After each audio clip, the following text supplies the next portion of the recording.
10 ವರ್ಷಗಳ ಹಿಂದಿನ ಅವೈಜ್ಞಾನಿಕ ಜಾತಿಗಣತಿ ವರದಿಯನ್ನು ತಿರಸ್ಕಾರ ಮಾಡಿರುವ ಕಾಂಗ್ರೆಸ್ ಹೈಕಮಾಂಡ್. ರಾಜ್ಯ ಕಾಂಗ್ರೆಸ್ ಸರ್ಕಾರದ ಜಾತಿಗಣತಿಯನ್ನ ಕಸದ ಬುಟ್ಟಿಗೆ ಎಸೆದ ಕಾಂಗ್ರೆಸ್ ಹೈಕಮಾಂಡ್. ಸಿದ್ದರಾಮಯ್ಯ ಬಣಕ್ಕೆ ತೀವ್ರ ಮುಖಭಂಗ. ಗೆದ್ದ ಡಿಕೆಶಿ, ಬಿದ್ದ ಸಿದ್ದರಾಮಯ್ಯ. ಡಿಕೆ ಶಿವಕುಮಾರ್ ಹಿಡಿದ ಪಟ್ಟಿಗೆ ಮಣಿದ ಕಾಂಗ್ರೆಸ್ ಹೈಕಮಾಂಡ್. ಜಾತಿಗಣತಿ ಮರು ಸಮೀಕ್ಷೆಯ ಹೆಸರಿನಲ್ಲಿ ರಾಜ್ಯದ ಜನರ ತೆರಿಗೆ ಹಣವನ್ನು ಲೂಟಿ ಮಾಡಲು ಹೊರಟಿದೆಯಾ ರಾಜ್ಯ ಸರ್ಕಾರ? ಸ್ನೇಹಿತರೆ, ನಿನ್ನೆ ದೆಹಲಿಯಲ್ಲಿ ಕಾಂಗ್ರೆಸ್ ಹೈಕಮಾಂಡ್ ಜಾತಿಗಣತಿಯ ಮರು ಸಮೀಕ್ಷೆ ನಡೆಸುವಂತೆ ರಾಜ್ಯ ಸರ್ಕಾರಕ್ಕೆ ಸೂಚನೆಯನ್ನ ನೀಡಿದೆ.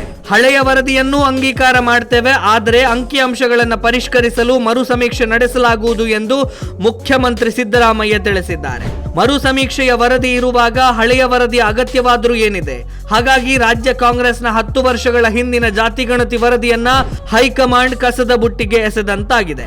2015ರಲ್ಲಿ ಶುರುವಾಗಿದ್ದ ಜಾತಿಗಣತಿಯ ವರದಿಯು ಕ್ಯಾಬಿನೆಟ್ನಲ್ಲಿ ಮಂಡನೆಯಾಗಲು 10 ವರ್ಷಗಳು ಬೇಕಾದವು.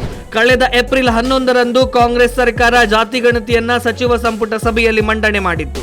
ಈ ವರದಿ ಮಂಡನೆಯಾಗ್ತಾ ಇದ್ದಂತೆ ಅನೇಕ ಸ್ತರಗಳಿಂದ ವಿರೋಧಗಳು ಕೇಳಿ ಬಂದಿತ್ತು. ದಶಕಗಳ ಹಿಂದಿನ ಅಂಕಿಅಂಶಗಳನ್ನು ಆಧರಿಸಿದ ಕರ್ನಾಟಕದ ಜಾತಿಗಣತಿ ವರದಿ ಜಾರಿಗೆ ಸರ್ಕಾರದ ಮಂತ್ರಿಮಂಡಲದಲ್ಲಿ ಅಪಸ್ವರ ಕೇಳಿ ಬಂದಿತ್ತು. ಪ್ರಬಲ ಜಾತಿ ಸಮುದಾಯಗಳು ಈ ವರದಿಗೆ ಕೆಂಡ ಕಾರಿದ್ದುವು. ವರದಿಯಲ್ಲಿ ಜಾತಿವಾರು ಜನಸಂಖ್ಯೆಯು ಅವೈಜ್ಞಾನಿಕತೆಯಿಂದ ಕೂಡಿತ್ತು. 10 ವರ್ಷಗಳ ಹಿಂದಿನ ವರದಿಯನ್ನ ಈಗ ಮಂಡನೆ ಮಾಡುವುದು ಸೂಕ್ತವಲ್ಲ ಎಂದು ಸ್ವತಃ ಕಾಂಗ್ರೆಸ್ನವರೇ ವಿರೋಧವನ್ನ ವ್ಯಕ್ತಪಡಿಸಿದರು. ಗೆದ್ದ ಡಿಕೆಶಿ, ಬಿದ್ದ ಸಿದ್ದರಾಮಯ್ಯ. ಮೇಲ್ನೋಟಕ್ಕೆ ಹಳೆಯ ವರದಿಯನ್ನು ಅಂಗೀಕಾರ ಮಾಡುತ್ತೇವೆ ಎಂದು ಮುಖ್ಯಮಂತ್ರಿಗಳು ಹೇಳುತ್ತಿರುವುದಾದರೂ ಮರು ಸಮೀಕ್ಷೆಯ ವರದಿಯೇ ಅಂತಿಮ ಎಂಬುದು ಎಲ್ಲರಿಗೂ ಗೊತ್ತಿರುವಂತಹ ವಿಚಾರ. ಹಾಗಾಗಿ ಮರು ಸಮೀಕ್ಷೆ ಆಗಲಿ ಎಂದು ಪಟ್ಟು ಹಿಡಿದಿದ್ದ ಉಪಮುಖ್ಯಮಂತ್ರಿ ಡಿಕೆ ಶಿವಕುಮಾರ್ ಬಣಕ್ಕೆ ಜಯ ಸಿಕ್ಕಂತಾಗಿದೆ. ಸಿದ್ದರಾಮಯ್ಯನವರು ಶತಾಯಗತಾಯ ಹಳೆ ವರದಿಯನ್ನೇ ಅಂತಿಮ ಮಾಡಬೇಕು ಎಂದು ಆಸ್ಥೆಯಿಂದ ಮಂಡನೆಯನ್ನು ಮಾಡಿದ್ದರು. ಆದರೆ ಹೈಕಮಾಂಡ್ ಈ ವಿಚಾರದಲ್ಲಿ ಪ್ರಬಲ ಜಾತಿ ಸಮುದಾಯಗಳ ವಿರೋಧಕ್ಕೆ ಮಣಿದು ಮರು ಸಮೀಕ್ಷೆ ನಡೆಸಿ ಎಂದು ಮುಖ್ಯಮಂತ್ರಿ ಮತ್ತು ಉಪಮುಖ್ಯಮಂತ್ರಿಗಳಿಗೆ ತಾಕೀತು ಮಾಡಿದ್ದಾರೆ. ಜಾತಿಗಣತಿ ಮರು ಸಮೀಕ್ಷೆಯ ಅಗತ್ಯವಿದೆಯೇ? ಕೇಂದ್ರ ಸರ್ಕಾರ ಮುಂದಿನ ವರ್ಷ ಜನಗಣತಿಯ ಜೊತೆಗೆ ಜಾತಿಗಣತಿಯನ್ನು ನಡೆಸುವುದಾಗಿ ಈಗಾಗಲೇ ಘೋಷಣೆಯನ್ನ ಮಾಡಿದೆ. ಈ ವರದಿಯಲ್ಲಿ ಜಾತಿಗಣತಿಯು ಬರುವುದರಿಂದ ಪ್ರತ್ಯೇಕ ಮರು ಸಮೀಕ್ಷೆಯ ಅಗತ್ಯವಿಲ್ಲ ಅನ್ನೋದು ಅನೇಕರ ಅಭಿಪ್ರಾಯ.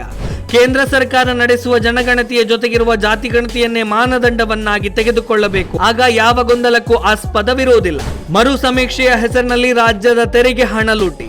ಜಾತಿ ಸಮೀಕ್ಷೆಯ ಮೂಲ ವರದಿಗೆ ಖರ್ಚಾದ ಹಣ ಎಷ್ಟು ಗೊತ್ತಾ? ಬರೋಬ್ಬರಿ 165 ಕೋಟಿ ರೂಪಾಯಿ. ಇಷ್ಟು ಕೋಟಿಯ ಮೊತ್ತ ಇದೀಗ ನೀರಿನಲ್ಲಿ ಹೋಮ ಇಟ್ಟಂತೆ ಆಗಿದೆ. ಈಗ ಪರಿಷ್ಕೃತ ವರದಿ ಮಾಡಲು ಹೊರಟರೆ ಇನ್ನಷ್ಟು ಕೋಟಿ ಖರ್ಚಾಗಿಯೇ ಆಗುತ್ತೆ. ಈ ರೀತಿಯ ತುಘಲಕ್ ದರ್ಬಾರ್ ನಡೆಸುವ ಬದಲಿಗೆ ಮುಂದಿನ ವರ್ಷ ನಡೆಯುವ ಸಾಂಪ್ರದಾಯಿಕ ಮತ್ತು ಕಾನೂನುಬದ್ಧ ಜನಗಣತಿಯನ್ನ ಪರಿಗಣಿಸಿದರೆ ರಾಜ್ಯದ ಜನರ ತೆರಿಗೆ ಹಣವಾದರೂ ಉಳಿಯಬಹುದು.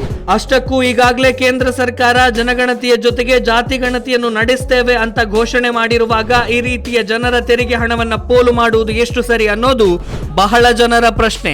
ಸ್ನೇಹಿತರೆ, ಇದಿಷ್ಟು ವಿಷಯ. ಮುಂದೆ ಮತ್ತೊಂದು ವಿಷಯದ ಜೊತೆಗೆ ನಿಮ್ಮ ಮುಂದೆ ಬರ್ತೇನೆ. ಅಲ್ಲಿಯವರೆಗೆ ನಮಸ್ಕಾರ.